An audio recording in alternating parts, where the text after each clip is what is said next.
just start. Like dip your toe, the classic dip your toe in the water. Just start and dive in.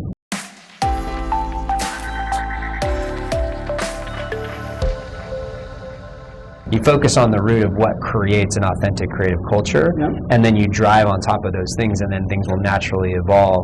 And again, a safe place to take risks is a big part of that, right? Because sometimes you're going out there, you're doing something that's going to get you noticed, but might be a little uncomfortable, right, to certain people. Yeah, I was actually just thinking that it's kind of it's sort of a two-part. It's like know thyself, right? So I know what my jam is. I know what my creative flow is. I know what makes me happy. What I think is fun. Yep.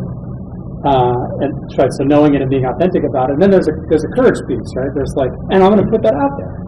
I'm going to step forward and put that out in the world. I'm going to put it out in how I recruit. I'm going to put it out in how I create products and how we have fun. And I think that's really some people do know well their own jam, but they don't have that courage aspect, that boldness to step forward and say, I'm going to loudly express this part of me and through my business and the culture that I'm trying to create. How would you help a person who's already knowing this is my jam to get to this part? What would you say to that person? Putting it into action. Yeah, stepping it forward, being bold about that. I mean, just start. Like dip your toe, the classic dip your toe in the water. Just start and dive in and let it evolve and see where it goes. I mean, I think part of what you made me think about was just, let's say somebody wants to get creative and that resonates with them and they are committed, and then invariably it's like, okay, we've talked about this over the years, like where are you on the edgy scale? Because people always like, I want to be like them, and then you build a website for them and they go, that's a little, right? That's that's not their speed, right? So it's getting back to, I think, alignment of why you're being creative, or why are you going to turn up the volume? What's the business value to you? And then where is that edgy quotient?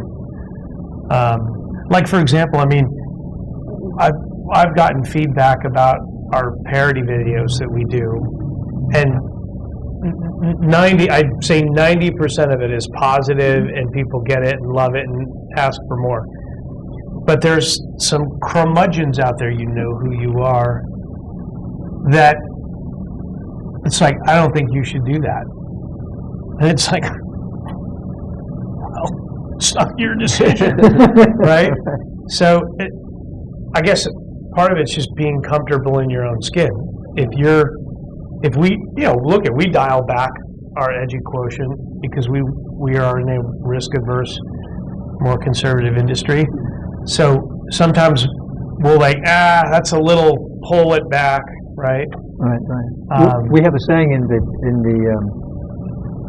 the realm of creativity that you can make a wild duck tame, but it's very difficult to make a tame duck wild. Yeah, and that's right. And so it is with ideas, and also with culture. You can dial back from there, but have you really explored that range, where that edge, and beyond that edge?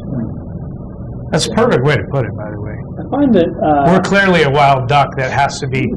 We got to pull the reins back on ourselves, and then the other way around. What I have found is that the organizations who are willing to boldly express, and maybe not have everyone line up with them.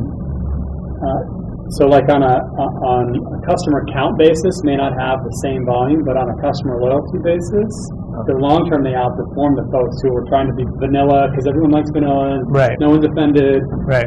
I'm not really going to express a personality, but if you give someone something to relate to connect with, rather than just, they can say, these are my people. Right? Yeah. And I want to stick with these people. And now I can become an advocate and a fan because it's something that I can say that you are to other people rather than just, the same vanilla that everybody else has. Yeah. Very powerful. I agree. Loyalty, that's a key word there. Yeah. Do your clients tend to stay with you over time? Yeah. Very much so. I mean, we have very, very low attrition. Right. I mean, we never take anything for granted. We work hard every day to create value, to create an experience to deliver white glove service.